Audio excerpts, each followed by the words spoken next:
coinciden en señalar que su vida cambió radicalmente producto de la masacre y nunca volverá a ser igual. En consecuencia, como afirmó la experta, la única forma en que puede paliarse de alguna manera el dolor que estos han sufrido por años es a través de la adopción de medidas de reparación efectivas por parte del Estado salvadoreño.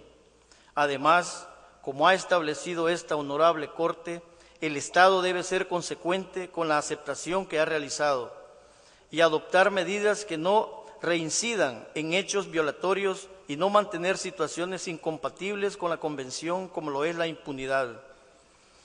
Los representantes reconocemos como una muestra de buena voluntad los distintos diálogos que se han tenido con funcionarios estatales en relación a la posible implementación de algunas de las medidas solicitadas en nuestro escrito de solicitudes, argumentos y pruebas.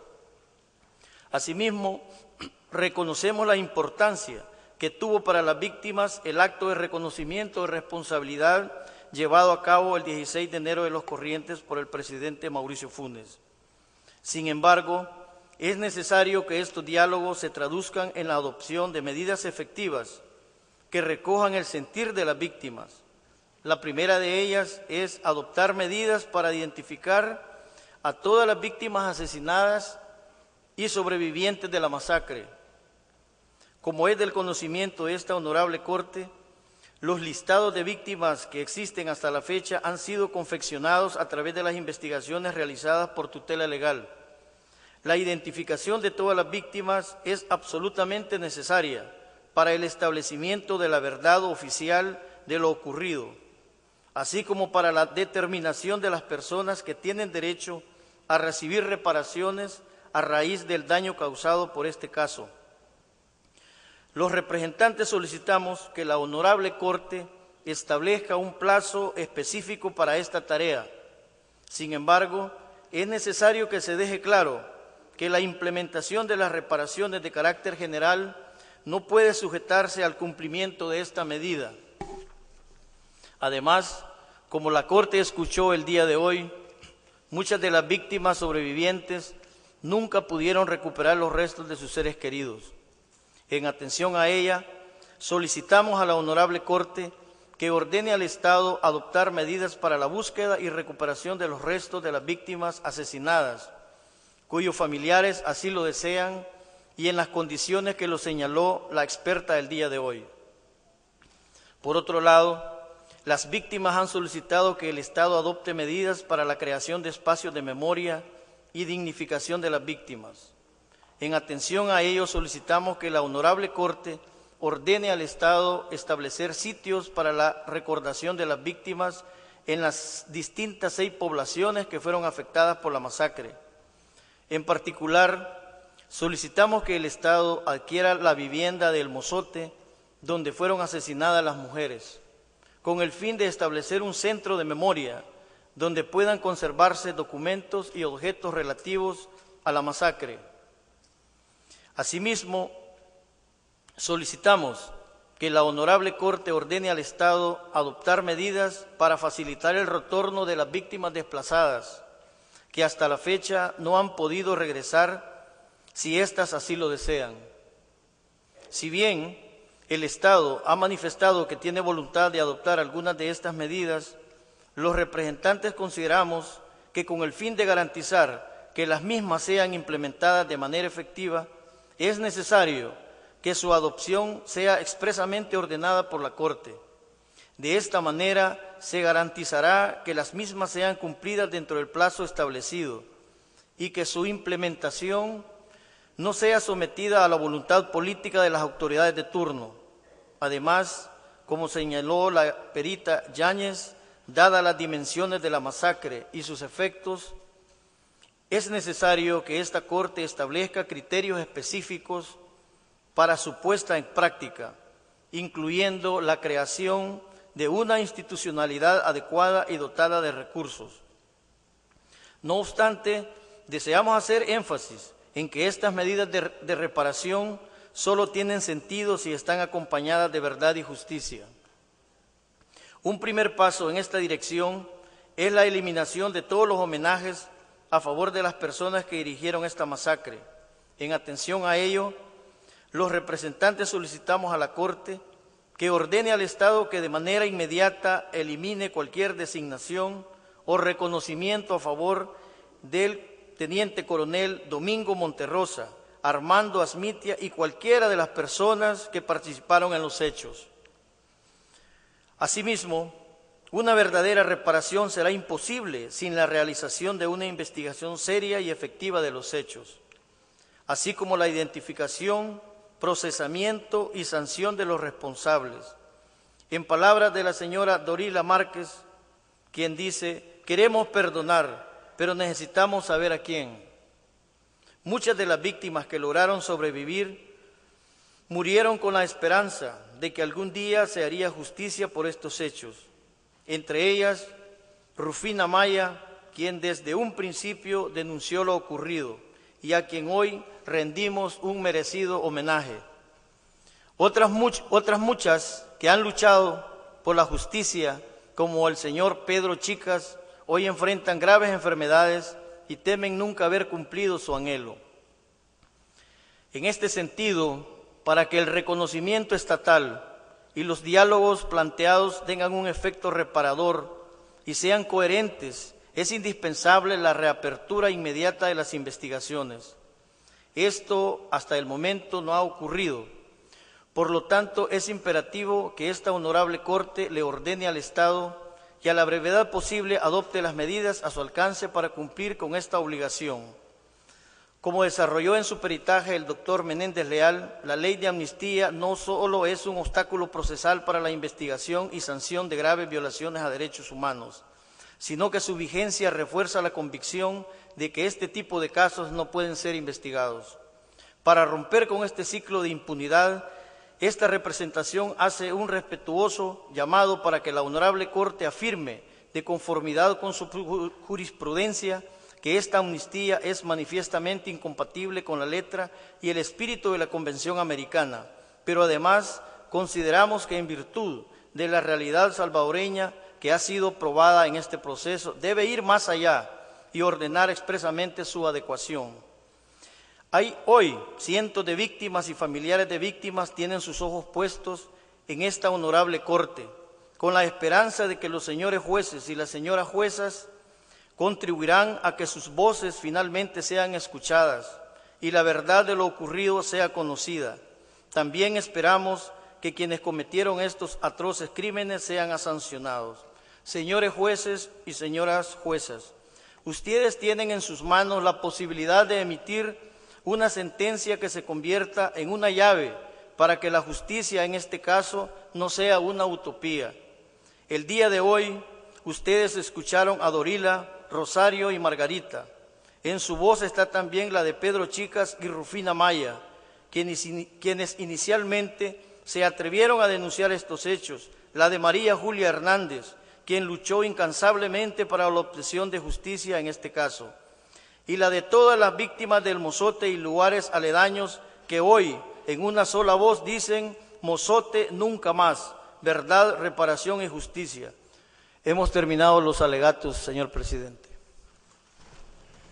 Muchas gracias, doctora Gisela de León y doctor Wilfredo Medrano, por la intervención expresando los alegatos orales. Y a continuación le doy la palabra a la representación del Estado. Embajador Baquerano tiene la palabra. Sí, gracias, señor presidente.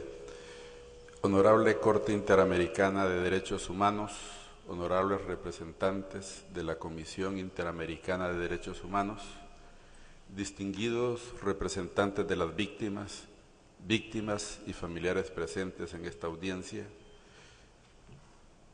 y personas que dan seguimiento a la audiencia de forma virtual. El Estado de El Salvador desea en primer lugar poner de manifiesto el cambio que ha existido en la posición estatal respecto de sus obligaciones en materia de derechos humanos, el cual se ha visto concretado en importantes acciones como el reconocimiento del derecho de las víctimas de graves violaciones a los derechos humanos en el contexto del pasado conflicto armado, a tener conocimiento de la verdad, acceder a la justicia y recibir reparaciones adecuadas. Asimismo, en la aceptación de la responsabilidad del Estado en las graves violaciones que tuvieron lugar por acción de agentes del Estado o grupos paramilitares en aquella época, como en el caso que nos ocupa en esta audiencia, en donde ya ha tenido lugar un reconocimiento de los hechos en las etapas procesales previas.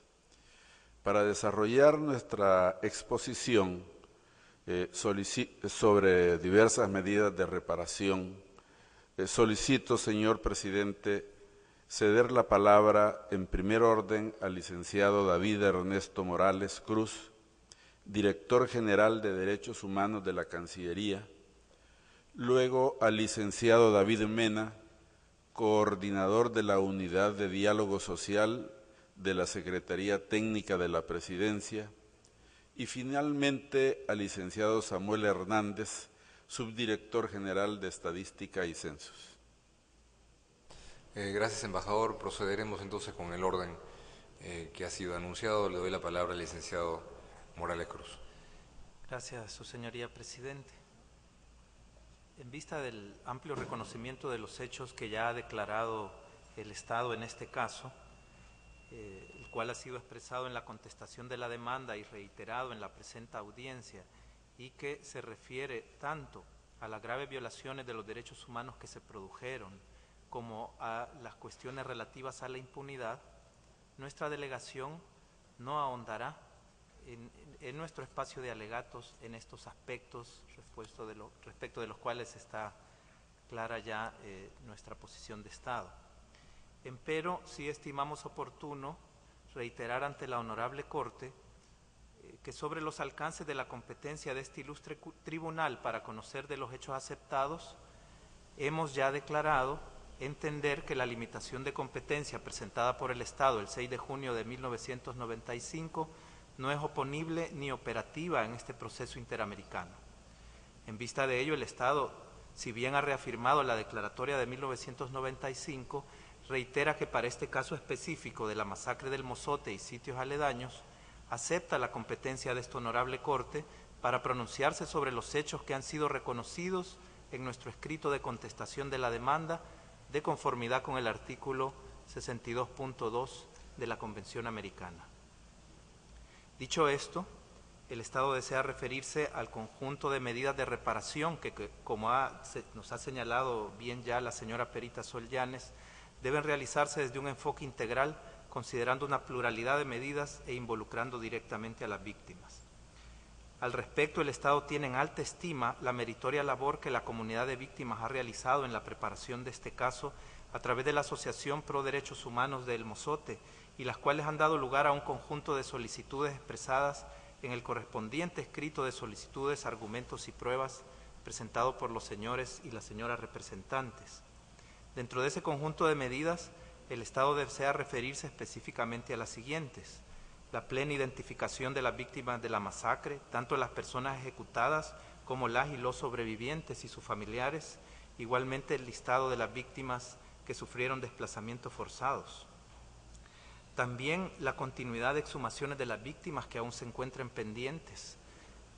Igualmente solicitaron un reconocimiento público de la responsabilidad en el mencionado escrito, la publicación de las partes relevantes de la sentencia que emite esta honorable Corte, la creación de espacios para reconocer la dignidad de las víctimas y recordarlas, la producción y difusión de un audiovisual, la designación de un Día Nacional de las Víctimas de Masacres, la provisión de servicios de salud médica y atención psicosocial a las víctimas, la proporción de condiciones para el retorno de las personas que aún permanecen desplazadas y el impulso de un programa de desarrollo social en las comunidades afectadas por esta masacre.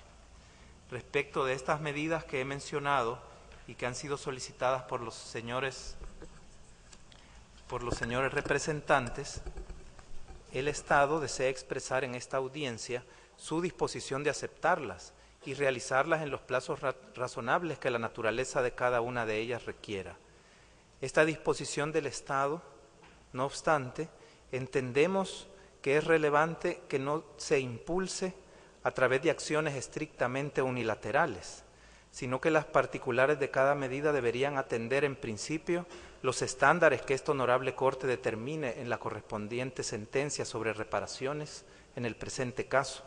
Pero además de esto entendemos que el Estado debería ejecutar tales medidas mediante un proceso que garantice la participación permanente de las víctimas, es decir, un proceso de diálogo en el cual sean identificadas las necesidades reales de las víctimas, se tome en cuenta su opinión y a partir de estos elementos el Estado planifique una política de reparaciones en el presente caso. Un ejemplo exitoso de esto lo ha constituido el acto de reconocimiento de responsabilidad y pedido de perdón realizado por el señor presidente Funes el pasado 16 de enero de 2012 y al cual ya nos hemos referido ampliamente. Tal acto se realizó mediante un proceso de planificación conjunta con las víctimas, respetando cuidadosamente sus solicitudes. El acto contó con la presencia de altas autoridades del Estado, incluyendo el alto mando de la Fuerza Armada, la dirección de la Policía Nacional Civil, el señor Fiscal General de la República, el presidente de la Asamblea Legislativa, el vicepresidente de la Corte Suprema de Justicia, el cuerpo diplomático acreditado en El Salvador, entre otros altos funcionarios. Las víctimas tuvieron una presencia mayoritaria y principal en el acto y los términos del discurso del señor presidente incorporaron una perspectiva de derechos humanos, por lo cual estimamos se reunieron los estándares que el sistema interamericano considera necesarios para este tipo de actos. En ese sentido, el señor presidente de la República, don Mauricio Funes, ha instruido al Gabinete Económico Social del Gobierno para que a través de la Secretaría Técnica de la Presidencia establezca un mecanismo de diálogo permanente con las víctimas y así se pueda avanzar en buena parte de las medidas solicitadas, especialmente las tendentes a crear un programa de desarrollo económico social en las comunidades afectadas, la preservación y creación de los sitios y centros de la memoria y su declaratoria como patrimonios de la nación, la atención integral en salud, el fortalecimiento de los servicios de educación en la zona, la creación de una casa para atención y cuidado de personas adultas mayores, la incorporación de un enfoque de género al proceso, la reactivación de sectores productivos, entre otros aspectos. Numerosas instituciones del gobierno están ya integradas a las mesas de diálogo referidas para escuchar las demandas de la comunidad en estas materias. Algunas de estas medidas, como el mejoramiento de calles y vías de acceso, el establecimiento de un equipo comunitario de salud en el caserío El Mozote, la dotación de equipo informático a la escuela del mismo caserío, son acciones que evidencian esta nueva voluntad por parte del gobierno, pero por supuesto se trata de las primeras acciones y entendemos que son aún insuficientes en relación a las demandas que este enorme desafío supone. Es importante referir a esta honorable comisión que en este proceso resulta también de esencial valor, como lo han destacado los señores y las señoras representantes, la creación de un registro de víctimas a fin de identificarlas, pues este registro será la base para identificar no solo a las personas, sino también las zonas geográficas y la población hacia la que se dirigirán muchas de las medidas de orden social, tal como ha sido destacado en esta audiencia. La creación del registro debe realizarse en coordinación de las víctimas y nos place comentar a la Honorable Corte que este proceso es un proceso avanzado y en marcha ya por parte del Estado de El Salvador.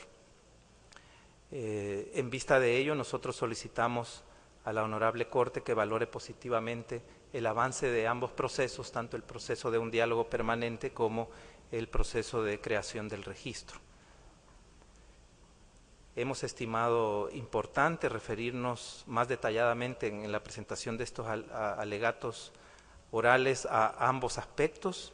Sin embargo, antes de ceder la palabra a los otros delegados, deseamos referirnos brevemente a dos puntos específicos. El primero de ellos es la creación de un programa de atención psicosocial para las víctimas de la masacre y al respecto deseamos traer a cuenta un precedente importante conocido ya por esta honorable Corte en el caso de la sentencia relativa a la desaparición forzada de los niños Contreras, Mejía y Ramírez. Por cierto, las niñas Mejía desaparecidas forzadamente en el contexto de la masacre de El Mozote, específicamente en el cantón Cerro Pando.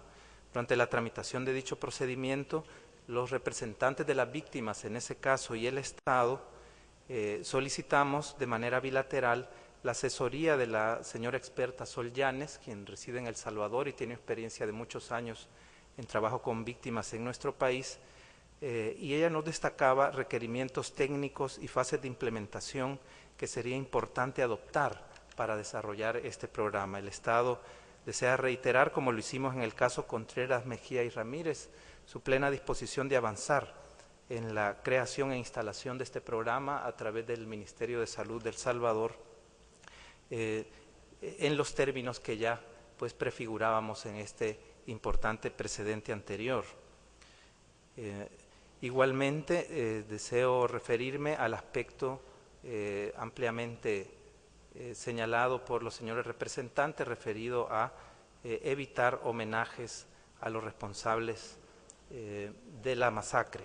En relación con ello, ya en el acto de desagravio y pedido de perdón del 16 de enero, el señor presidente de la República instruyó a la Fuerza Armada para que en función o atendiendo los términos específicos de ese acto de reconocimiento de responsabilidad y pedido de perdón, revisase su propia historia e hizo un llamado muy claro, no solo para la Fuerza Armada de El Salvador a través de esta instrucción, sino a diferentes sectores que son independientes del Poder Ejecutivo salvadoreño, para abstenerse de exaltar a personajes vinculados a violaciones a los derechos durante el conflicto armado.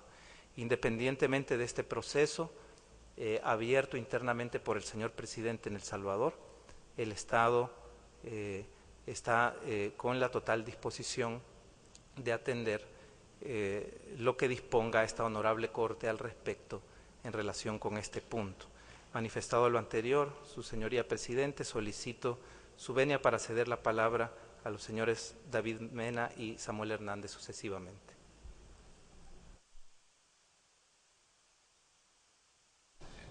Puede proceder, doctor Mena. Señor presidente y señoras y señores jueces,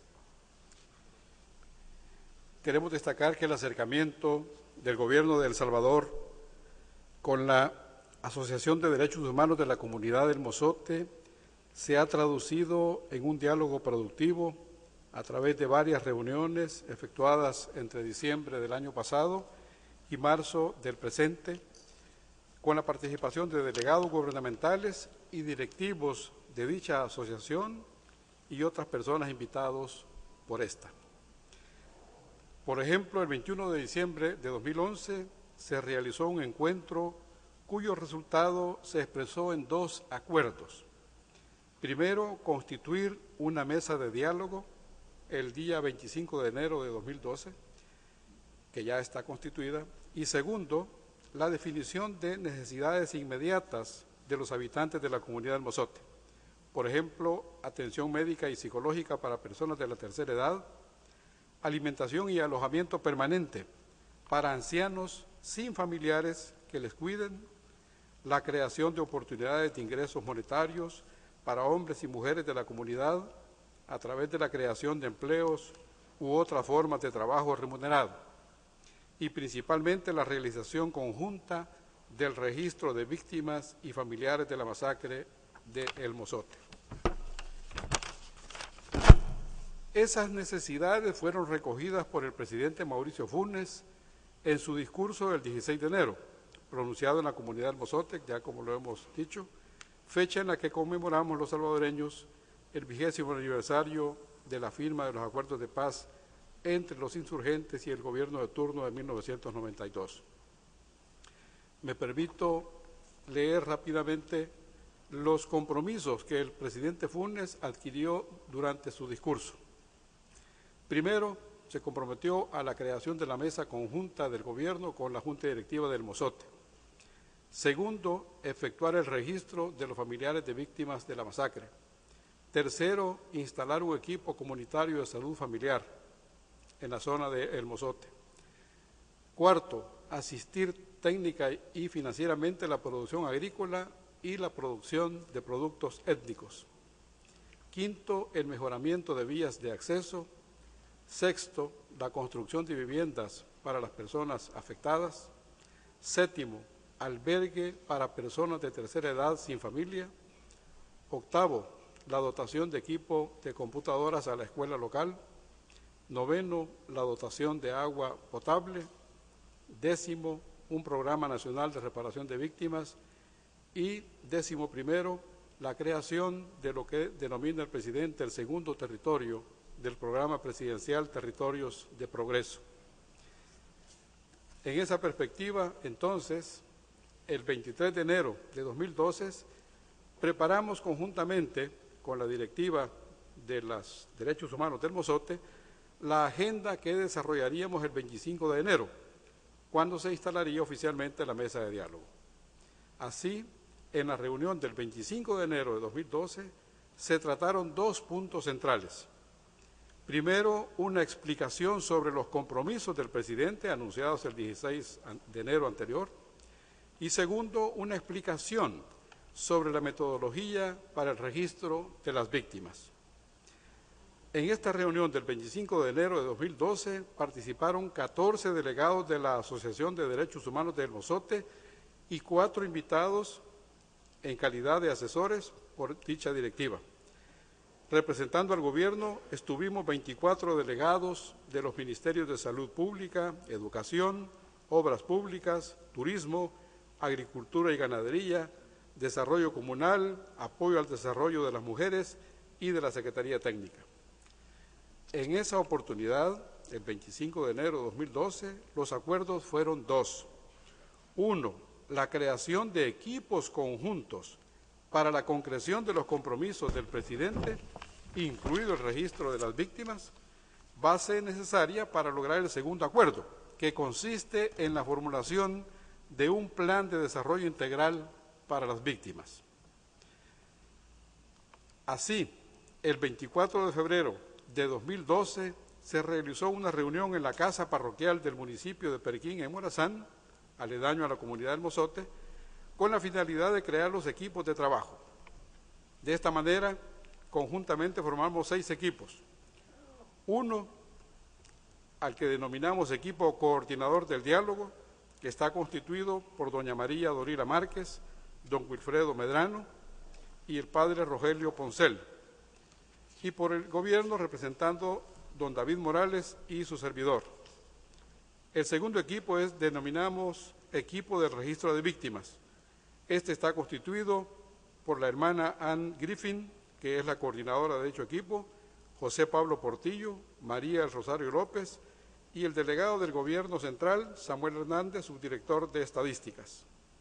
Los expertos de la Dirección de Estadísticas, en coordinación con este equipo que he mencionado, hicieron el levantamiento cartográfico en el territorio desde el 27 de febrero de 2012 y para esta fecha ha sido finalizado. El tercer equipo es el que denominamos equipo de desarrollo productivo. También está constituido por miembros de la directiva de Derechos Humanos del Mozote y por delegados del gobierno que incluyen al Ministerio de Agricultura, Ministerio de Turismo y del Fondo de Inversión Social. El cuarto equipo denominamos de infraestructura, el quinto es el de salud y adulto mayor y el sexto, el que denominamos de educación y memoria histórica. Señor presidente, la concreción de los compromisos del presidente Funes y la elaboración de un plan de desarrollo integral requiere de información precisa sobre la población beneficiaria y ello se logrará con la elaboración científica del registro de las víctimas. Por esa razón, la oficina especializada de nuestro gobierno sobre esos métodos y el diseño correspondiente lo haremos en coordinación con la directiva y con los delegados que ellos sugieran, y para ese propósito el señor Samuel Hernández, licenciado Samuel Hernández, ha sido designado responsable para esa actividad. Y me permito solicitarle a usted conceder la palabra a mi colega. Adelante, licenciado Hernández, tiene la palabra. Muy buenas tardes. Sí. Honorable Corte, a partir del proceso de diálogo entre el Estado y los demandantes, se instala la mesa temática Gracias. Para la elaboración del registro, integrada por los delegados de gobierno y miembros de la Directiva de Asociación de Derechos Humanos El Mozote, que agrupa a sobrevivientes y víctimas familiares de la masacre del Mozote y lugares aledaños. El objetivo de esta mesa es determinar el número de víctimas y las personas desplazadas a otros municipios como Lourdes Colón, San Salvador, San Miguel y San Francisco de Gotera, para que sean titulares de los derechos de reparación de víctimas. El proceso de identificación de las víctimas ha sido diseñado en 4 fases. La primera es la determinación del ámbito de registro, proceso de preregistro, el levantamiento mismo del registro y la entrega de todo lo que se denomina el registro de las víctimas.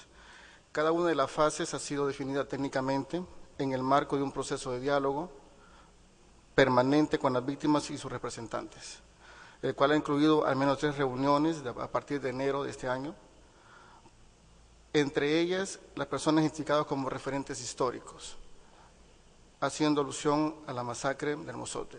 Esto es importante porque el país nunca había ejercido un proceso de registro y es sin más que imperativo el acompañamiento de las víctimas, ¿verdad?, que nos puedan ir generando el proceso de garantía del mismo. Las reuniones han sido realizadas en el municipio de Arambala y han tenido como fin encontrar consenso sobre puntos esenciales para la determinación del ámbito, los cuales me permito leer a continuación. Primero, la definición de víctimas y víctimas de desplazamiento forzado, las áreas geográficas en las cuales se va a desarrollar el registro, los criterios de inclusión y exclusión a utilizarse en el proceso de registro, los mecanismos para el desarrollo del registro, determinándose así realizar 2 levantamientos iniciales. El primero es un proceso de casa por casa para el registro de las áreas de la masacre y el segundo es un registro de demanda cerrada para las personas que han sido desplazadas a raíz de esa masacre.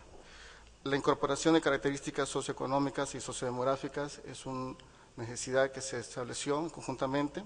Lineamientos básicos para la elaboración de un protocolo de acceso a información entre la DIGESTI del Ministerio de Economía y la Asociación de Derechos Humanos El Mozote.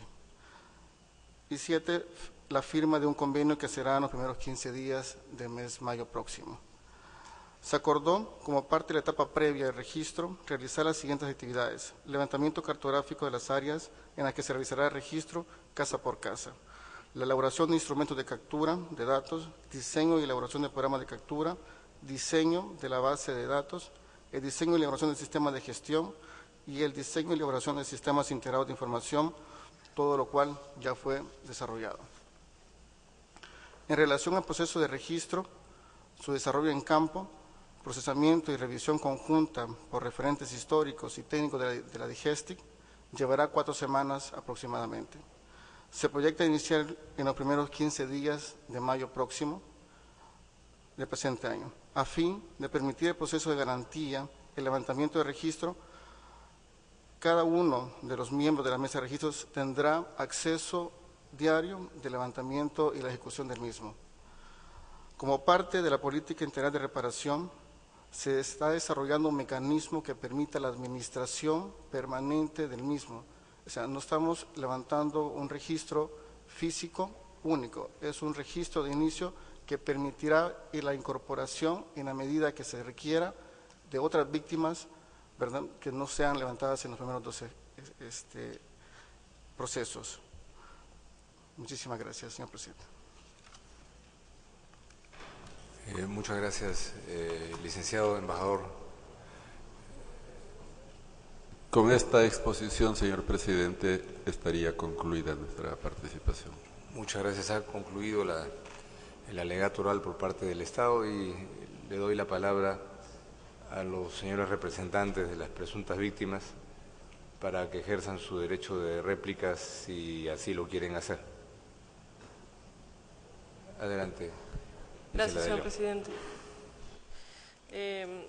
Yo quisiera empezar señalando que esta honorable Corte ha escuchado que el principal clamor de las víctimas frente al daño causado por los hechos de la masacre del Mozote es justicia. justicia y verdad. Escuchamos que la señora Dorila Márquez nos decía que ellos no quieren venganza, que ellos están dispuestos a perdonar, pero necesitan saber a quién quieren perdonar. Para eso es necesario que el Estado adopte medidas específicas para investigar de manera efectiva a todos los responsables de la masacre y sancionarlos. Lastimosamente no hemos escuchado ninguna referencia de parte del Estado en relación a la adopción de este tipo de medidas. Nosotros consideramos que, si bien es cierto, valoramos la actitud que ha tenido el Estado salvadoreño hasta el momento en el sentido de iniciar un diálogo con las víctimas, consideramos que las medidas simbólicas a las que se han hecho referencia en este momento dejan de tener sentido en la medida en que no exista la voluntad estatal para establecer la responsabilidad de los responsables de la masacre, más aún en un caso de las dimensiones de las que estamos hablando en este momento. Otro punto que consideramos que es fundamental es el tema de la adecuación de la legislación salvadoreña para garantizar que la ley de amnistía deje de ser un obstáculo para la investigación y sanción de las graves violaciones de derechos humanos del conflicto armado. La adecuación de esta legislación no solamente va a beneficiar a las víctimas de este caso específico, sino que implicaría el cumplimiento del Estado de sus obligaciones internacionales que ha estado incumpliendo por años y que han afectado a miles de víctimas de violaciones de derechos humanos en El Salvador. Entonces, tampoco estamos escuchando en la exposición del Estado ningún tipo de referencia a las medidas que está dispuesto a adoptar en esta materia. En ese sentido, entonces, urgimos a que esta honorable Corte se pronuncie sobre estos dos temas y ordene al Estado adoptar medidas específicas en relación a estos dos temas.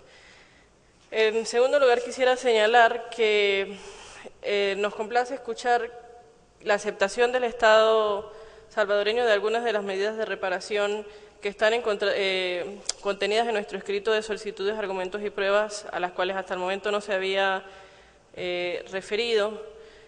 Por ejemplo, que se refieren básicamente a medidas simbólicas, la producción y difusión de audiovisuales, la publicación de la sentencia, la creación de espacios para reconocer la dignidad de las víctimas y recordarlas, la necesidad de atención médica y psicológica de las víctimas y sus familiares, que es un punto fundamental, ya que, como hemos señalado, muchas de las víctimas tienen problemas de salud realmente graves, algunas de ellas inclusive han fallecido recientemente sin que hayan podido tener la oportunidad de observar que este caso llegó al conocimiento de esta honorable Corte, y proporcionar las condiciones necesarias para que las víctimas que aún se encuentran desplazadas regresen a su lugar de origen. Sin embargo, como dijimos en nuestros alegatos finales, necesitamos que el Estado vaya más allá del discurso. Si está dispuesto a adoptarlas, tiene que adoptar medidas efectivas para llegar a esa adopción. No podemos crearles expectativas. En este momento hay que señalar que a partir del diálogo que se ha tenido con el Estado, las víctimas de la masacre del Mozote tienen muchas expectativas. Después de haber estado abandonadas por años, están recibiendo desde diciembre del año pasado una atención que no habían recibido en casi 30 años. Entonces tienen muchas expectativas de las cosas que el Estado va a hacer para reparar el daño causado. No podemos dejar que esas expectativas hayan sido creadas en vano. Entonces esperamos que el Estado adopte realmente medidas efectivas para llevar estas medidas a la realidad. En la representación del Estado, si bien es cierto que, y nosotros lo reconocemos, el acto de reconocimiento de responsabilidad que llevó a cabo el presidente Funes en enero de este año fue realmente significativo para las víctimas porque tuvieron participación en su planificación y porque se sintieron realmente reparados.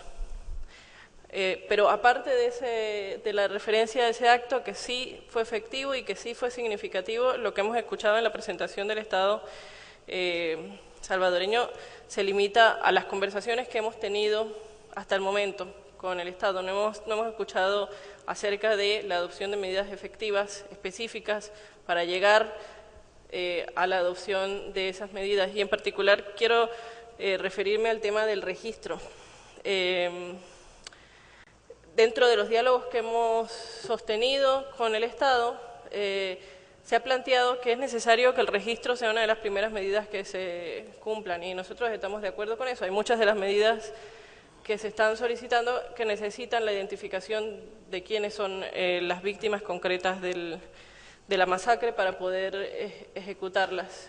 Sin embargo, la última conversación que tuvimos al respecto nos indicaba que ese registro no ha podido seguir avanzando porque no existe presupuesto adecuado para eso. Entonces, si sujetamos el cumplimiento de las demás medidas al registro y en este momento no existe presupuesto para que el registro se lleve a cabo, seguimos sin lograr avances significativos y seguimos creando en las víctimas expectativas que, de no ser satisfechas, lo que van a causar es una revictimización, un nuevo daño a las víctimas. Entonces, realmente saludamos nuevamente la buena actitud del Estado salvadoreño, pero reiteramos que es necesario que se adopten medidas efectivas, y nosotros pensamos que la única forma en la que se puede garantizar esto y en la que se puede garantizar que estas medidas no dependan además solamente de la voluntad política de las autoridades de turno es que estas medidas sean incluidas en la sentencia de la Corte Interamericana, y además que la Corte establezca plazos específicos para el cumplimiento de estas medidas. El propio Estado ha señalado que estaría dispuesto a cumplir las medidas dentro de estos plazos específicos, y así concluyo. Muchas gracias. Muchas gracias a la doctora Gisela de León y a la representación de las presuntas víctimas por su alegato oral y por la réplica que acabamos de escuchar. Y le pregunto a la representación del Estado si quieren ejercer su derecho de dúplica. Le doy la palabra al embajador Baquedano. Gracias. Gracias, señor presidente. Para ejercer nuestro derecho a la palabra, solicito su venia, señor presidente, para que en representación del Estado salvadoreño, el licenciado David Morales se dirija a esta honorable Corte. Tiene la palabra el licenciado Morales. Muchas gracias, su señoría presidente. El Estado desea aclarar que reconoce plenamente que el derecho de acceso a la justicia y su obligación de adecuar la legislación interna de El Salvador a la Convención Americana sobre Derechos Humanos y demás tratados internacionales son también factores que integralmente forman parte de la reparación a las víctimas. El Estado debe traer a cuenta también que estas obligaciones no son obligaciones que nosotros hemos puesto en controversia, en tanto no es discutible ni debatible la obligación de llevarlas adelante. Por eso el reconocimiento de que garantizar el acceso a la justicia y adecuar la legislación interna son obligaciones sobre las cuales el Estado de El Salvador no debe ni puede jurídicamente entablar una controversia, ha sido expresada de manera clara en nuestra posición de Estado, y es precisamente esta visión la que destacaba al inicio de nuestra exposición de alegatos. Por tal motivo, los procesos de diálogo que se llevan adelante tienen una naturaleza incondicional. El Estado no ha solicitado ningún tipo de condicionamiento ni renuncia a ningún tipo de derecho de las víctimas para llevarlo adelante, y por el contrario parten de este reconocimiento de la integralidad de los derechos humanos de las víctimas. Por tanto, el Estado tiene plena disponibilidad, ¿no?, de recibir los fallos que al respecto esta honorable Corte decida emitir sobre esta materia en la correspondiente sentencia. También estimamos que es natural que después de 30 años de negación sistemática de los hechos existan muchas dudas de las víctimas, y precisamente uno de los esfuerzos que el Estado desea realizar en este proceso de reparaciones es la institucionalización del proceso mismo. De hecho, que un plan de desarrollo y otras medidas de reparación a las comunidades afectadas por esta masacre se realicen en el marco de la declaratoria formal de toda la zona norte del departamento de Morazán como territorio de progreso, busca que las inversiones del Estado en todas sus instituciones se coordinen y se dirijan de manera masiva hacia la zona, para que esta inversión masiva, que se traducirá por supuesto en programaciones y planificaciones presupuestarias, genere el contexto adecuado para realizar el plan específico de reparaciones a las víctimas del Mozote, particularmente en la zona de Morazán, pero también en otras zonas. Con relación a al estancamiento del proceso de registro, quisiera señalar que ya el señor subdirector de la Dirección General de Estadística y Censo, Samuel Hernández, dejó claramente establecido en su exposición que el proceso de registro inicia la primera quincena de mayo a más tardar, y eso significa que hay un presupuesto asignado, por lo tanto hay una continuidad relativamente pronta del proceso que hemos estado llevando adelante. Así ejercemos nuestro derecho de dúplica, su señoría presidente. Muchas gracias, licenciado David Morales, y por su intermedio a la delegación en pleno del Estado por el alegato y la dúplica presentada. Y para concluir con las exposiciones en esta fase de la audiencia oral, corresponde ahora pedirle a la ilustre Comisión Interamericana de Derechos Humanos que presente sus observaciones finales, para lo cual doy la palabra a la señora comisionada Rosa María Ortiz. Tiene la palabra. Muchas gracias, señor presidente. Con su venia, la Comisión Interamericana desarrollará sus observaciones finales a través de 3 intervenciones. A lo largo de esta audiencia, la Corte Interamericana ha escuchado una descripción de cómo perdieron la vida las víctimas de las masacres del Mozote, La Joya, Ranchería, Los Toriles, Jocote Amarillo y Cerro Pando, de manos de fuerzas militares salvadoreñas. Además, la Corte ha escuchado el profundo impacto que tuvieron y tienen estos hechos. También hemos escuchado del Estado de El Salvador la reiteración de su reconocimiento de responsabilidad y de su pedido de perdón a las víctimas. La respuesta dada por el Estado a la presentación del caso ante la Corte Interamericana es valorada profundamente por la Comisión y constituye una contribución a la vigencia de los derechos humanos en El Salvador, en la región y muy especialmente a la historia de El Salvador. La Comisión también tomó conocimiento del discurso proferido por el Presidente de la República el 16 de enero de este año en el Mozote, en el cual se mencionaron algunas medidas de reparación a ser adoptadas por el Estado. Además, ambas partes han coincidido en afirmar que existe actualmente un proceso de diálogo sobre las medidas de reparación. En este escenario existe un consenso en el sentido de que el reconocimiento de responsabilidad es un primer e importante paso y que el debate central del presente caso es el relativo a las medidas, todas las necesarias para remediar las violaciones cometidas.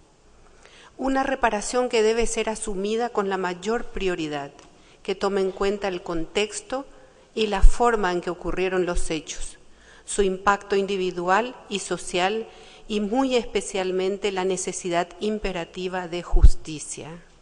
Esta reparación, para ser efectiva, debe contar con un mecanismo institucional para asegurar su sostenibilidad, ser incluyente y abarcadora de la mayor cantidad posible de víctimas. En cuanto al contexto, la Comisión considera que la determinación fáctica del contexto no solo permitirá conocer la forma en que se perpetraron las masacres, sino además permitirá una determinación de las medidas de reparación, ajustadas a este tipo de violaciones y a sus efectos concretos. Dentro de los elementos que la Comisión considera como fundamentales en esta determinación se encuentran: 1. El carácter masivo e indiscriminado de los ataques contra la población civil a sabiendas de dicha condición. 2. el hecho de tratarse de operativos planificados previa y estratégicamente para aterrorizar y destruir la voluntad de resistir el ataque mediante la intimidación y destrucción de las propiedades, viviendas y medios de subsistencia.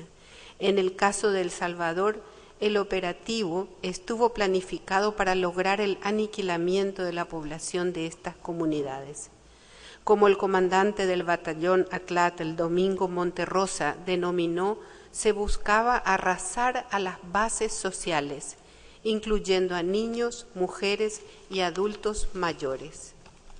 El profundo impacto individual, familiar, social y comunitario, así como el temor y la desconfianza absoluta en toda institucionalidad pública que pueda ser identificada como parte del terrorismo de Estado. La definición de las reparaciones por parte de la Corte debería partir del entendimiento de estos tres elementos y sus efectos múltiples y permanentes. La Comisión toma nota de las propuestas que se han discutido en el diálogo entre el Estado y los representantes y observa que es muy importante distinguir entre las medidas de cobertura de políticas públicas universales y las medidas de reparación requeridas en este caso. Gracias. Muchas gracias, señora comisionada, por la observación final que concluye. Perdona, por favor. Sí, adelante. Con la venia del presidente vamos a continuar con las dos exposiciones siguientes de la Comisión Interamericana. Como segundo punto de las observaciones, la Comisión considera que la consecuencia necesaria del reconocimiento de responsabilidad del Estado es la adopción de medidas inmediatas para saldar la deuda histórica en materia de justicia. La situación de impunidad de estas masacres es absoluta. La continuidad de esta situación puede vaciar de contenido el reconocimiento de responsabilidad internacional del Estado. El principal tema que desde la opinión de la Comisión debe ser abordado por el Estado de manera inmediata es la eliminación de los efectos de la ley de amnistía. Como es de conocimiento de la Corte, en El Salvador se encuentra vigente la ley de amnistía aprobada en 1993, precisamente 5 días después de que saliera a la luz pública el informe de la Comisión de la Verdad, en el cual se indicaron nombres de militares perpetradores de violaciones de derechos humanos. Desde 1993 hasta la fecha, la Comisión, a través de múltiples mecanismos, ha indicado la incompatibilidad de esta ley con la Convención Americana. En este caso, no es solamente una ley de amnistía, es una ley de amnistía incondicional, con decisiones judiciales que han consolidado este alcance. Además, los jueces, fiscales y funcionarios tienen un entendimiento generalizado de que no pueden investigar estos casos. El procurador adjunto nos confirmó que las condiciones imperantes han servido para bloquear cualquier esfuerzo de justicia. Ahora bien, ¿qué elementos debería tomar en cuenta la Corte en este pronunciamiento para que sea efectivo? A raíz de recomendaciones y órdenes del sistema interamericano, varios estados han adoptado diferentes medidas para superar los efectos de leyes de amnistía. Por ejemplo, en el caso de Perú, se adoptaron un conjunto de medidas judiciales e institucionales para hacer cesar los efectos de la ley de amnistía y permitir la reapertura de investigaciones. En el caso de Argentina, se realizó un esfuerzo secuencial del Poder Legislativo y luego del Poder Judicial. En el caso de Uruguay, recientemente se aprobó una nueva ley restableciendo el ejercicio de la pretensión punitiva del Estado para los delitos de terrorismo de Estado. En el presente caso, la Comisión considera que existen suficientes elementos que hacen necesario que la Corte Interamericana ordene de manera directa derogar o dejar sin efecto la ley de amnistía. Dentro de estos elementos se encuentran, primero, pasados casi 20 años de recomendaciones y manifestaciones de preocupación por parte de la Comisión Interamericana, el Estado no ha logrado crear las condiciones institucionales para evitar que la ley de amnistía siga siendo la principal fuente de impunidad. Segundo, aunque existe un pronunciamiento de la Sala Constitucional de la Corte Suprema de Justicia indicando que correspondería a cada juez determinar la aplicabilidad o no de la ley de amnistía, han pasado 12 años y aún no se han reabierto las investigaciones de oficio, ni siquiera se han reabierto cuando las propias víctimas lo solicitan, y ni siquiera se han reabierto, en este caso, después del reconocimiento de responsabilidad internacional del Estado. Tercer punto, jueces, fiscales y funcionarios siguen considerando que la ley de amnistía excluye la posibilidad de investigar las graves violaciones de derechos humanos cometidas durante el conflicto armado. A esta situación se suman las preocupaciones expresadas hoy por el Procurador Adjunto sobre la situación de garantías de independencia judicial en El Salvador. Estos tres elementos hacen necesario que la Corte ordene directamente que se derogue o deje sin efecto la ley de amnistía. De lo contrario, se corre el riesgo de que la impunidad continúe aún después de la sentencia de la Honorable Corte. La Comisión entiende que, de acuerdo a la jurisprudencia del sistema, la derogatoria o eliminación de efectos de una ley de amnistía que impide el juzgamiento de graves violaciones de derechos humanos no afecta al principio de retroactividad penal. El principio detrás de esta afirmación es que, desde su propia creación, estas leyes de amnistía carecieron de toda validez bajo la Convención Americana. En estas circunstancias, la Comisión solicita respetuosamente a la Corte, primero, declarar que el sobreseimiento dictado el 27 de septiembre de 1993 en favor de los miembros del batallón Atlacatl que participaron en estas masacres carece de todo efecto bajo la Convención Americana. Segundo, ordenar la reapertura inmediata de las investigaciones sin que sea oponible ni el sobreseimiento ni la ley de amnistía. Tercero, declarar que la ley de amnistía es, en su texto mismo, incompatible con la Convención Americana.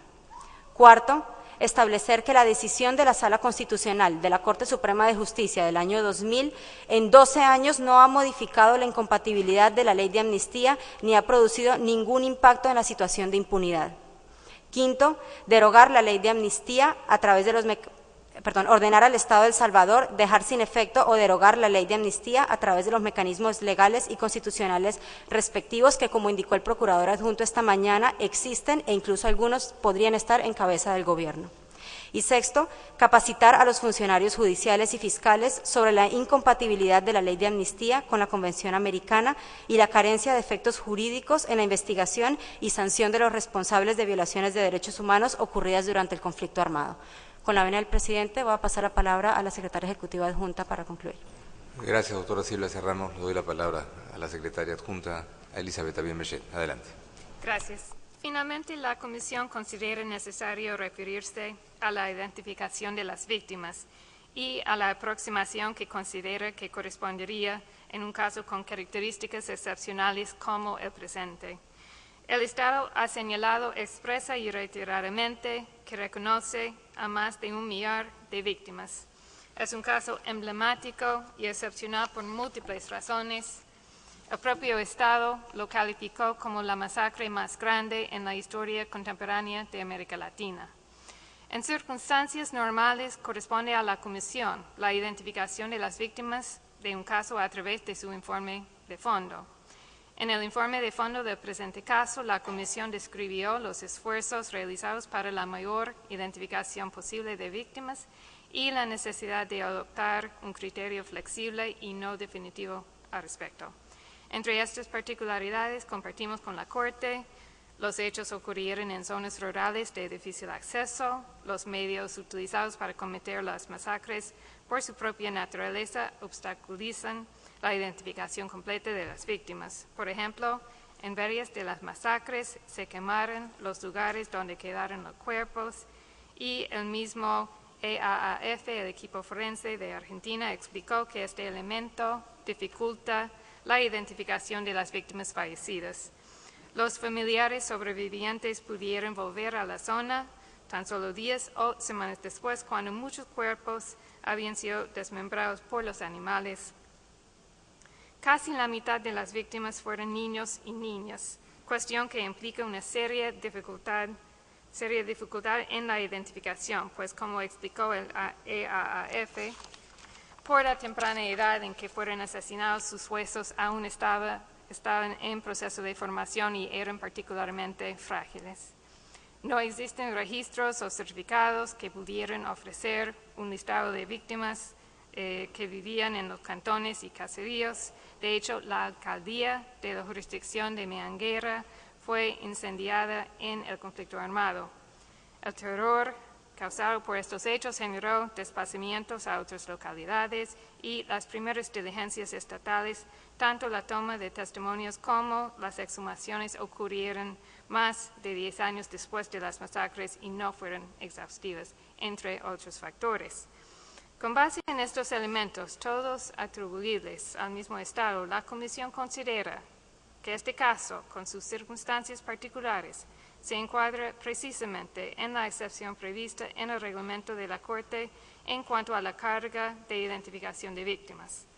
La Comisión desea enfatizar la necesidad de que la Corte ordene directamente al Estado el establecimiento de un mecanismo para la identificación más completa posible de las víctimas con representación de la sociedad civil, con enfoque de género, como dijo el propio Estado, y con los recursos materiales y científicos de más alto nivel, entre otras características. En este proceso, el Estado debe asegurar los medios para que las personas ya identificadas como víctimas puedan obtener las reparaciones que ordene la Corte y que a medida que se vayan identificando víctimas adicionales, estas también pueden ser beneficiarias de las reparaciones ordenadas. Además, en este proceso es muy importante que las víctimas cuenten con suficiente información sobre sus derechos en este proceso. Muchas gracias, señor presidente. Muchas gracias a la señora secretaria ejecutiva adjunta, Elizabeth Abimeche, y a la delegación en pleno de la Comisión Interamericana por las observaciones finales que acabamos de escuchar. Concluidas las presentaciones, pregunto a los señores jueces y juezas si quieren presentar alguna interrogante. Juez Villagrossi, adelante. Con su venia, señor presidente. La verdad es que no es tanto una pregunta, ni siquiera para que la contesten por escrito, sino es una reflexión, un llamado, una petición de ayuda. Los tribunales, y este es un tribunal, resuelve controversia. Cuando hay confrontación entre las partes y en consecuencia impone una solución. Pretende que esa solución efectivamente sea efectiva. Con lo que he escuchado esta tarde, me da la impresión que los márgenes del desacuerdo no son tantos. Hay más acuerdo que desacuerdo. Segunda observación es que la mejor solución que puede adoptar un tribunal es aquella que es entendida por las partes como la mejor, la más justa, la más necesaria, que es aprendida por las partes como una solución que ellas mismas se han dado. Mi tercera reflexión es que prácticamente la práctica en los últimos años en América ha indicado que los países logran la paz en estas materias, logran la reconciliación, logran el perdón, cuando ellas mismas, la misma sociedad se pone de acuerdo. Es un método más eficiente que el que venga una entidad, por muy respetable que sea, desde afuera. Y es por eso que yo interpreto que el artículo, y me voy a permitir leerlo, el artículo 63 del reglamento de la Corte dice, solución amistosa, cuando la Comisión, las víctimas o presuntas víctimas o sus representantes, el Estado demandado, y en su caso el Estado demandante, en un caso ante la Corte, comunicaren a éste la existencia de una solución amistosa, de un advenimiento o de otro hecho idóneo para la solución del litigio, la Corte resolverá en el momento procesal oportuno sobre su procedencia y sus efectos jurídicos. Esta disposición precede a las siguientes que se refieren a la sentencia.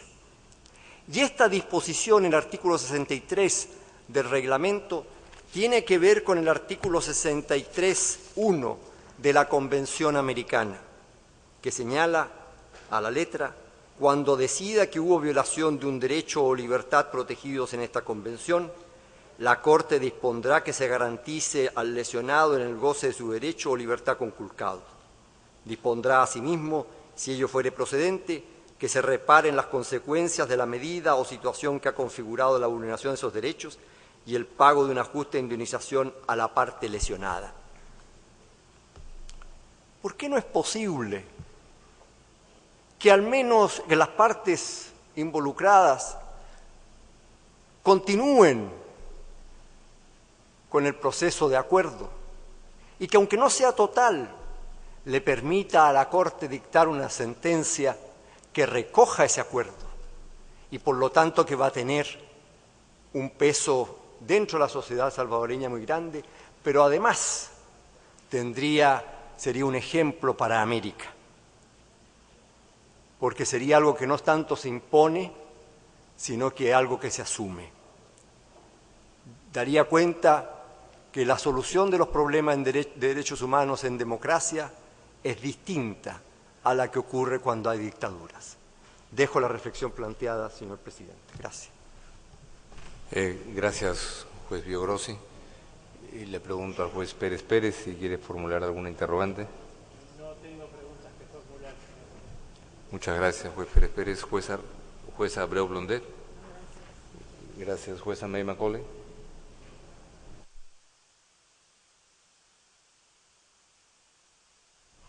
Juez Leonardo Franco.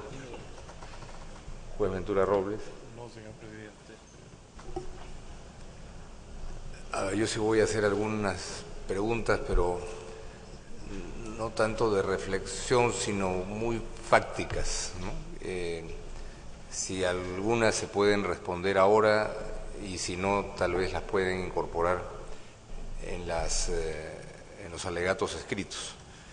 Voy mejor a formularlas todas juntas, porque van dirigidas tanto a la comisión como a la representación de las presuntas víctimas en relación a un tema que obviamente es fundamental, que es el del listado, ¿no? El del listado de las víctimas, en este caso la identificación de las personas, con la salvedad hecha de que este efectivamente es un caso particular que podría argumentarse con razón que hay aplicabilidad de esa norma de reglamento a la que la secretaria adjunta ha hecho referencia. Sin embargo, y también la disposición que se ha expresado de trabajar seriamente para hacer ese listado es muy importante.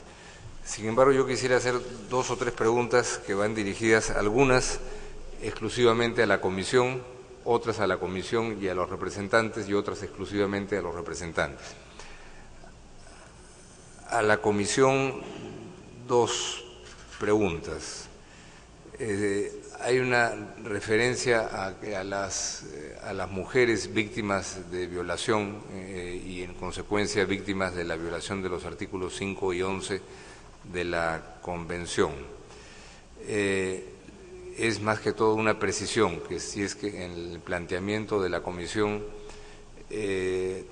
todas las mujeres que aparecen como víctimas de ejecución en la tesis de la comisión se debe entender que han sido víctimas de violación.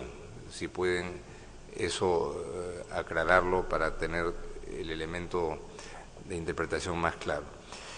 El segundo punto tiene que ver con un aspecto que fue mencionado en algún momento por la representación del Estado, que es el caso de las niñas Ramírez Mejía, que son las víctimas de un caso resuelto el año pasado, en el que estas niñas aparecen como desaparecidas, ¿no?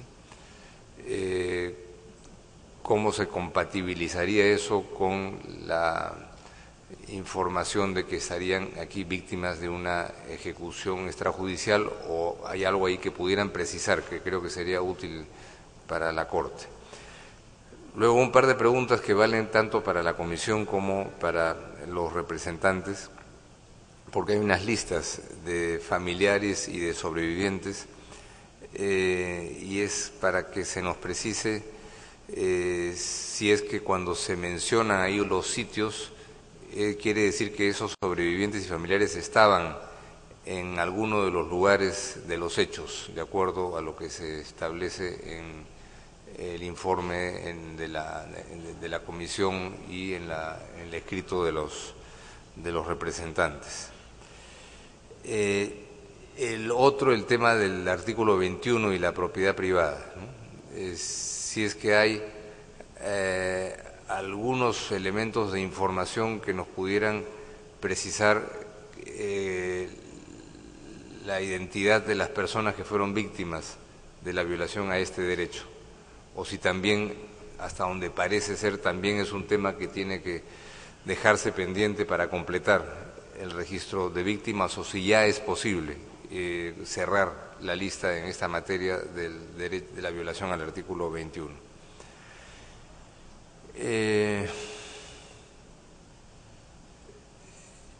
Y luego ya una cosa muy específica para los representantes que pudieran tal vez responderla por escrito luego, porque hay un listado, ¿no?, de personas víctimas en el que aparece un término en una columna que dice ubicación a la derecha. Entonces, simplemente que se nos explique ubicación, ¿qué quiere decir? Que es el origen de la víctima, de dónde son, o dónde fueron presuntamente ejecutados, ¿no? Repito, no estamos pidiendo que estas respuestas se den todas ahora, porque pueden ser elementos de documentación que no están en este minuto disponibles, ni tampoco sugiero que se pongan ahora angustiadamente a buscar esa documentación, pero sí temas que ayudarían a la Corte a avanzar lo máximo que se pueda en la identificación de los nombres de las presuntas víctimas, sin perjuicio de todo lo que la Corte podrá en su momento decidir para el seguimiento de este tema con posterioridad.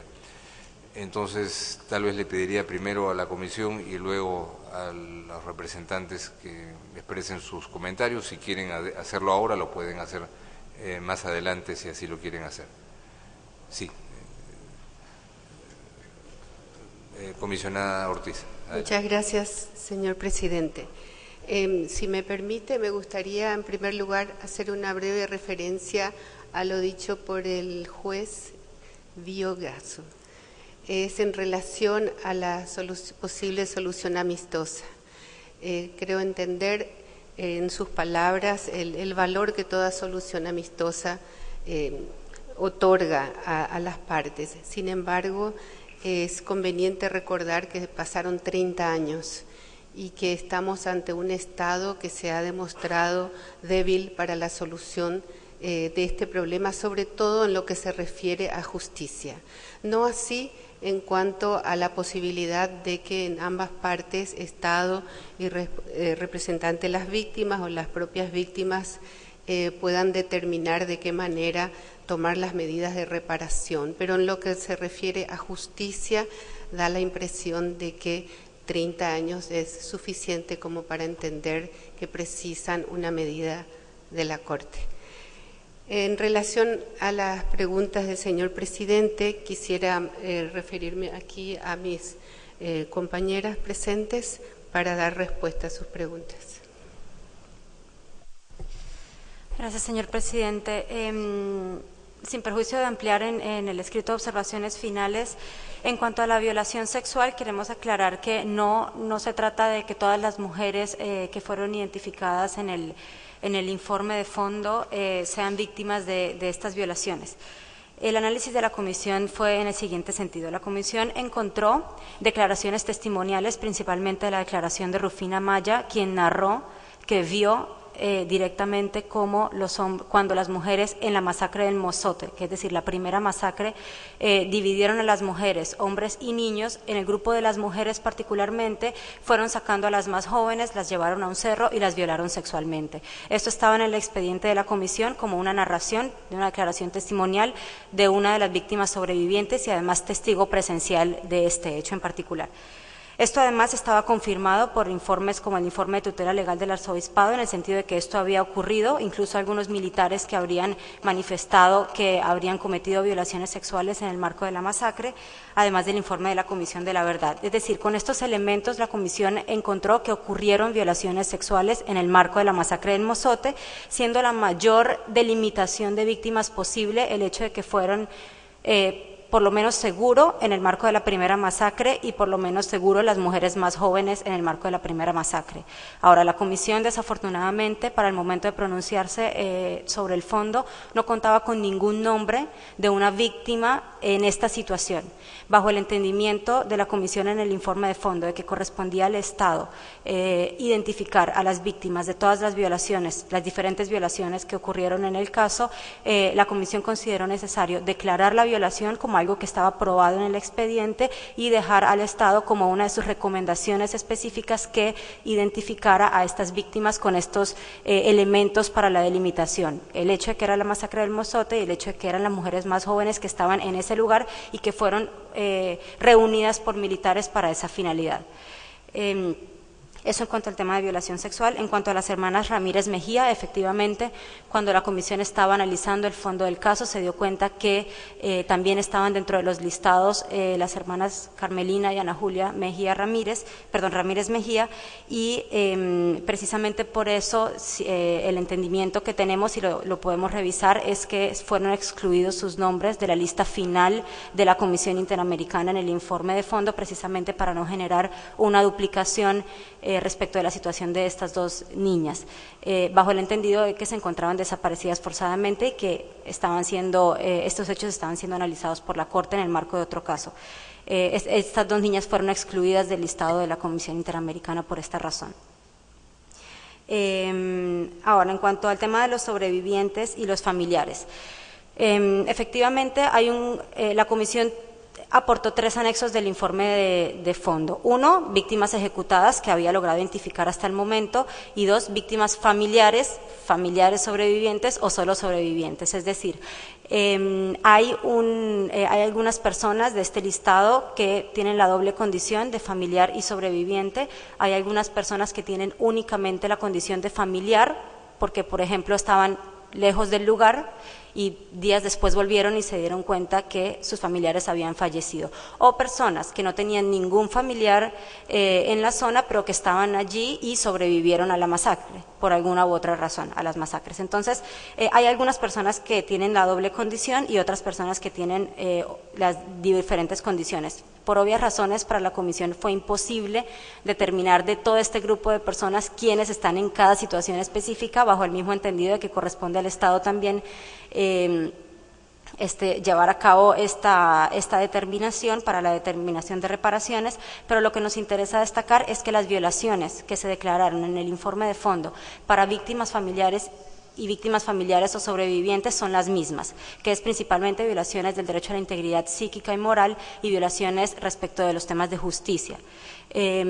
Y en el informe de fondo se hace una precisión en cuanto a los sufrimientos que tuvieron unas personas en calidad de sobrevivientes y otras personas en calidad de familiares u otras personas con la misma condición, bajo el entendido que corresponde al Estado identificar cuáles de nuestro listado son las personas que estaban en cada una de estas categorías. Y esta es la misma situación respecto al tema de propiedad privada. En el mismo sentido del tema de las violaciones sexuales, esto es algo que ocurrió, es algo que está presente en todos los testimonios que recibió la Comisión Interamericana por escrito, que está presente en todos los informes generales sobre la masacre del Mozote, pero que desafortunadamente por las circunstancias particulares del caso no se pudo hacer una determinación fáctica de qué bienes se le sustrajeron o se le destruyeron a cada persona, también bajo el entendido de que es una determinación que le corresponde al Estado. Muchas gracias. Muchas gracias, doctora Serrano, por por la respuesta, y si hubiera naturalmente más elementos, agradecería los incorporen en los alegatos escritos. Doctora Gisela de León, tiene la palabra. Gracias, señor presidente. No sé si, ¿aló? ¿Se escucha? ¿Sí?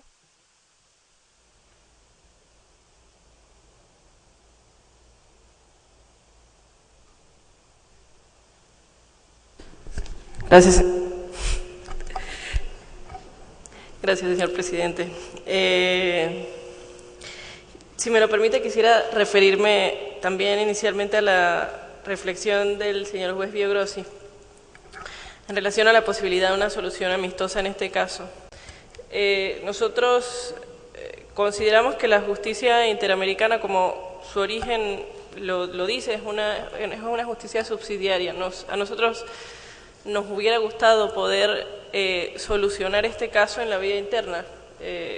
Creemos que lo principal es fortalecer la institucionalidad democrática de cada uno de los estados, y también creemos que la justicia interamericana debe intervenir siempre y cuando esa justicia no haya funcionado, y creemos que eso es lo que pasó en este caso. Yo creo que es absolutamente evidente. Nosotros nuevamente saludamos los esfuerzos del Estado para el reconocimiento simbólico de las violaciones que se cometieron en este caso. Sin embargo, a pesar de que este caso está siendo conocido por la Corte Interamericana, no hemos visto ni un avance en relación a las medidas de investigación desde 1993. El caso está bajo el conocimiento de la Comisión Interamericana casi desde 1990. Además, la Comisión Interamericana ha recomendado en reiteradas ocasiones al Estado el tema de la adecuación de su legislación interna, y esas recomendaciones han caído en oídos sordos. No ha pasado absolutamente nada a partir de esas recomendaciones. No es solamente la Comisión Interamericana quien ha recomendado la adecuación de la legislación interna en relación a la ley de amnistía, también lo han hecho diversos organismos de Naciones Unidas. Entonces, a nosotros nos parece que la única manera en la que se puede obligar al Estado a avanzar en estos temas es a través de una sentencia de esta honorable Corte. Y con relación a sus preguntas, en primer lugar voy a comenzar por la última, la denominación de ubicación. Hay diferentes listados, como señaló la ilustre comisión, y tal vez quisiera hacer también una pequeña reflexión de cómo esos listados se han ido formando. Han sido a través del trabajo que durante los últimos 20 años ha hecho Tutela Legal del Arzobispado, que es una organización de la sociedad civil con recursos muy limitados, con la asistencia de personas que apoyan a las víctimas. Es una lista imperfecta, o son listas imperfectas. Por eso nos parece fundamental que una de las medidas de reparación que dicte esta honorable Corte es ordenar al Estado que establezca listas oficiales de víctimas. Las listas cada día cambian. Todavía recientemente hemos logrado incorporar nuevas víctimas al listado a partir del acto de reconocimiento de responsabilidad realizado por el Presidente de la República el 16 de enero de este año. Se acercaron muchas personas a Tutela Legal a señalar que ellos también habían perdido familiares en la masacre y que no se habían atrevido a acercarse por temor. Entonces son listas absolutamente imperfectas y que tienen que ser perfeccionadas. Creemos que el Estado tiene muchísimos más recursos de los que puede tener la Oficina de Tutela Legal del Arzobispado, o las personas que hasta el momento han participado en la confección de esas listas, y por eso creemos que es una obligación que el Estado debe asumir. Por esa misma razón no estamos en la capacidad de establecer una lista específica de personas que hayan visto su derecho a la propiedad vulnerado. Sin embargo, creemos que los hechos por sí mismos determinan que por lo menos la mayoría de las víctimas de la masacre la mayoría de las víctimas sobrevivientes de la masacre también fueron víctimas de la violación de su derecho a la propiedad, porque en la mayoría de los testimonios que hemos logrado recoger hasta el momento se señala que se quemaron sus viviendas y se destruyeron sus bienes. En relación a la columna de ubicación que aparece en las listas que nosotros hemos presentado a la Corte, se refiere a la ubicación en la que las víctimas fueron ejecutadas específicamente. Si no me equivoco, esas eran sus preguntas. Muchas gracias. Sí, muchas gracias. Si hubiera algo pendiente se lo podremos hacer llegar como pregunta antes de que se pongan a trabajar el alegato escrito. Me ha pedido el juez Biogrossi un minuto para hacer una precisión y después le doy la palabra al Estado. Juez Biogrossi. Simplemente era para decir que mi sugerencia, a que se han referido las partes, implica, uno, que la solución amistosa puede ser parcial, y por tanto ese acuerdo parcial puede ayudar a la Corte. Dos, que la solución amistosa no excluye la obligación de la Corte de dictar sentencia, que puede ser aprobando la solución amistosa, complementándola, perfeccionándola. Y tres, se sustenta en que obviamente ha pasado mucho tiempo y por eso estamos aquí, pero también es cierto que hay una nueva realidad en que un Estado está reconociendo su responsabilidad y manifestando. Y yo decía, aprovechemos eso, pero si las partes no lo desean, claro, esto es como las lentejas, si quieres las comes, si no las dejas, pues es un simple consejo, era una pedida de ayuda para que nos facilitaran la sentencia. Muchas gracias. Muchas gracias. Le doy la palabra a la representación del Estado. Embajador Baquedano, tiene la palabra.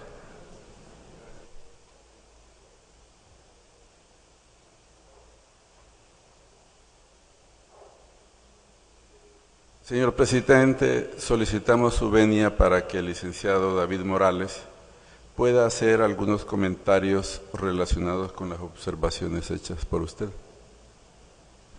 Muchas gracias. El licenciado David Morales tiene la palabra. Gracias, su señoría Presidente. Únicamente tres pequeñas acotaciones en relación con el listado de víctimas. El Estado de El Salvador promueve y en acuerdo con las víctimas que efectivamente este listado sea lo más completo posible, que adquiera la forma específica de un registro formal, porque el registro precisamente constituirá una base administrable en el tiempo por el mecanismo que se defina conjuntamente con las víctimas, y precisamente el objeto del registro es acreditar la titularidad de derechos especiales de las víctimas, que sean reconocidas con esa calidad. El objeto del registro, o una de las particularidades que se pretenden con este registro, es que este registro tenga una permanencia en el tiempo y que no sea un registro cerrado, es decir, que permanezca abierto en el tiempo a inclusiones futuras, una vez se pueda ir determinando la existencia de nuevas víctimas. Por tanto, consideramos muy pertinentes y también compatibles con esta visión las características sobre el listado de víctimas que en ese sentido nos expresaba la Honorable Comisión Interamericana de Derechos Humanos. Sobre el tema de el caso de las niñas Mejía Ramírez, que el Estado trajo a alusión, simplemente mencionar que el Estado también aceptó los hechos relativos a la desaparición forzada de las niñas Mejía. El Estado entiende que esa desaparición forzada de las niñas Mejía no tiene contradicción con el reconocimiento que ahora hemos hecho también de los hechos de la masacre del Mozote, pues las características de este crimen masivo y las particularidades en cada caserío en que tuvo lugar permitió que, mucho menos en el Mozote, pero sí en otros de los caseríos afectados, hubiese sobrevivientes, y particularmente la información concreta en relación a las niñas Mejía Ramírez que procedían del cantón Cerro Pando es que, pese a que se produjo ahí un exterminio masivo, hubo niños vivos que fueron retirados del lugar por efectivos militares y fueron desaparecidos. También en relación con ello, lamentablemente las niñas Mejía Ramírez aún no han sido localizadas, pero en caso de que fueran localizadas, y aún en caso que se encuentren con vida, son también consideradas por el Estado víctimas en el presente caso, víctimas sobrevivientes en la medida que familiares directos de ambas niñas fueron exterminados. El Estado desea agradecer profundamente a la Honorable Corte, también agradecer la reflexión valiosa que nos ha hecho el Honorable Juez Pío Grossi. El Estado igualmente está abierto de manera permanente a cualquier solución amistosa. El Estado también ha reconocido incumplimientos a obligaciones emanadas de la Convención Americana y no dudamos que los pronunciamientos de esta Honorable Corte en su sentencia respectiva sobre el caso coadyuvarán, ¿verdad?, profundamente al avance de un proceso de cumplimiento integral por parte del Estado. Muchas gracias, Señoría Presidente. Muchas gracias, licenciado Morales. Con esta intervención de la representación del Estado salvadoreño hemos llegado al punto en el que va concluyendo esta audiencia. Antes de hacer una precisión sobre el alegato escrito, permítame agradecer a las partes, a la comisión, por la forma en la que se ha desarrollado la audiencia el día de hoy, por supuesto a quienes participaron en la mañana como declarantes, tanto como presuntas víctimas como por sus declaraciones periciales, a la calidad de las representaciones de la comisión, de los representantes de las presuntas víctimas y del Estado, y al espíritu constructivo para aportar a la Corte elementos de convergencia para que ésta pueda adoptar su decisión en el curso de este año. Como ustedes ya conocen, hay una resolución de la Corte que fija una fecha improrrogable para la presentación del alegato escrito, que es el 23 de mayo, a partir de lo cual la Corte ya contará con todos los elementos suficientes para decidir sobre el fondo y las reparaciones que fueren pertinentes. Antes de levantar esta audiencia, y agradeciéndoles también al público que nos ha acompañado a lo largo de toda esta jornada, en reiterar que en el programa de actividades de la Corte las audiencias públicas continúan a partir del día miércoles con un caso sobre Guatemala aquí en estas mismas instalaciones, ya que el día de mañana la Corte tiene otro tipo de actividades. Están pues todos invitados a esta audiencia del día miércoles 25. Llegados a este punto, me corresponde decir que se levanta la sesión. Muy buenas tardes. La Corte se retira.